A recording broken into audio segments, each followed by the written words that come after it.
Sana okay siya. Sana mabuting kalagayan niya. Sana nagkaroon na lang siya ng iba kaysa may nangyari sa kanya. Kasi lang po, Papa Jack, kung magkakaroon po siya ng iba, parang sakit din po kasi sa akin. Hindi mo lang siya nagsabi sa'yo? Opo, ayun lang po yung lagi kong iniisip araw-araw po.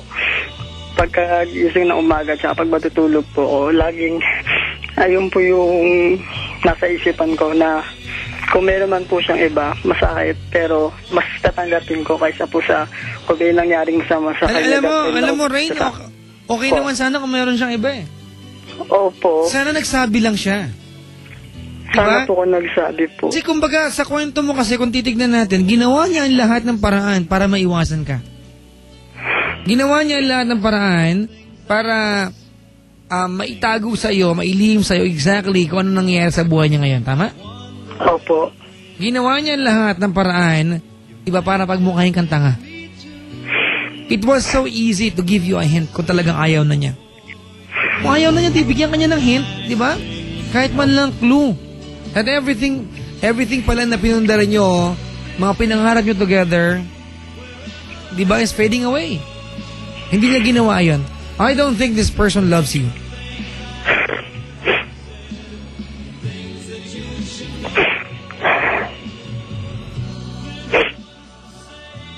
Feeling ko hindi ka niya mahal. Ganun po. You don't do that to someone you love. Hindi mo yan gagawin sa taong mahal mo. Iiwanan mo sa ere, hindi ka paparamdam. Mga kaibigan, sa mga nilalang po na mga iiwan, magsabi po kayo. Para yung taong iiwanan ninyo, pag umiiyak sila, alam nila ba't sila umiiyak. Hindi yung nag-iiyak sila lang, hindi nila miniiyakan nila. Rain! Po. Kung nakaantabay siya. For sure po, nakikinig yun kasi nung time na kasama ko po siya, mahilig po kasi kami makinig eh. Tawagan po kasi namin Buds. Isa palang mapait na alaala ang programa ko para sa'yo. Medyo.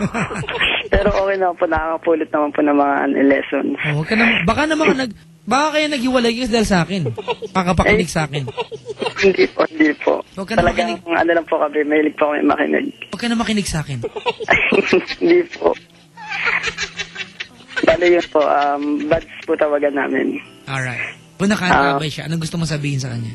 Okay po, Buds, alam ko, nakikinig ka ngayon. Tulad ng dati, lagi tayong nakikinig. Ayoko sana talaga na masaktan ako. Kasi talagang binahal kita. Alam mo yan, hinarap kita sa pamilya ko, sa mga kaibigan ko. Tinanggap ka. Mahal na mahal kita. Sobra. Kasi ikaw nagbago sa akin eh. Pero wag naman sana ganito na ilang mo na lang akong iniwan. Wala naman akong ginawa eh. Alam mo yan. Simula nung nagsama tayo, sobrang mahal na mahal kita. Alam mo yung phone number ko. Kahit malang sana doon, masabi mo kung ano nangyari sa'yo, kung ano na tayo ngayon. Sobrang mahal kita. Kalahati ng buhay ko, for sure, alam mo, binigay ko sa'yo. Kung ako'y nagkamali minsan, di na ba mapagbibigyan o giliw mo ang nais ko?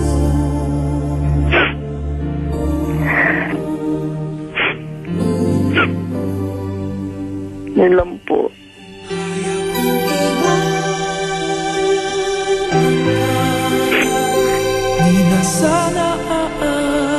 Rain, Po. I guess it's just about time for you to say goodbye. That's very, very clear and very, very evident na kailangan na magpaalam. Diba? This is not going anywhere. I hope some days when you will find the answer na hinahanap mo. Kung bakit bigla siya nawala. I hope someday you'll get to know the reason ba't siya biglang ang iwan sa ere. Diba? But if this is not happening, the soonest possible time, I want you to go on with life. Tuloy lang ang buhay.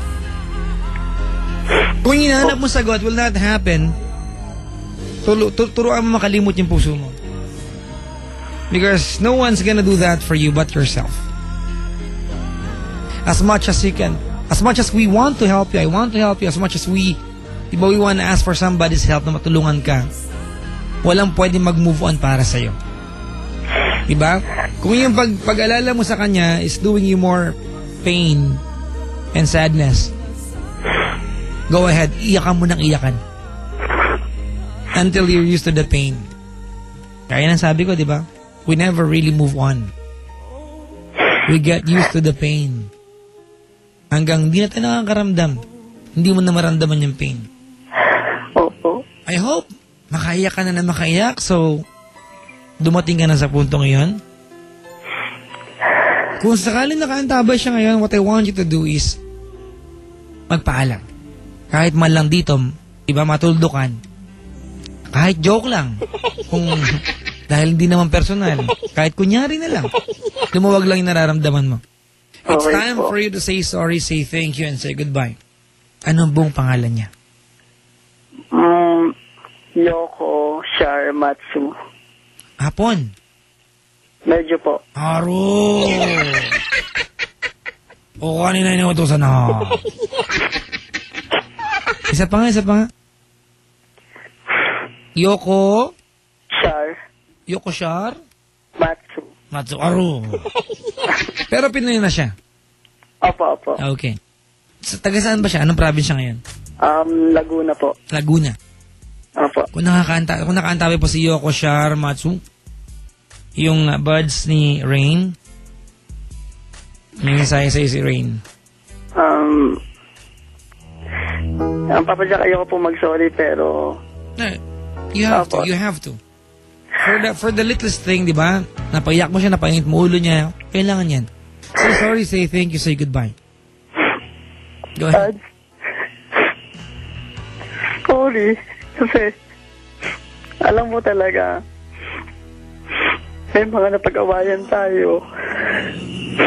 May mga hindi tayo napagkasunduan. Pero lahat naman yun ang pag-uusapan natin eh. And thank you kasi you changed me a lot. Tinago mo ko eh, kasi simula nang dumating ka. Ikaw nagbigay ng inspiration sa akin. Natuto ko lumaban. Lahat binigay ko. Alam mo yan. And the last goodbye na. Hindi na siguro ko aasa. Pasalamat ka sa kanya. Maraming salamat. Naging bahagi ka ng buhay ko. Yung malalaki at maliliit na bagay na naging bahagi niya sa buhay mo. Salamatan natin. Maraming salamat. At kung hindi ngayon Ilang po, Papa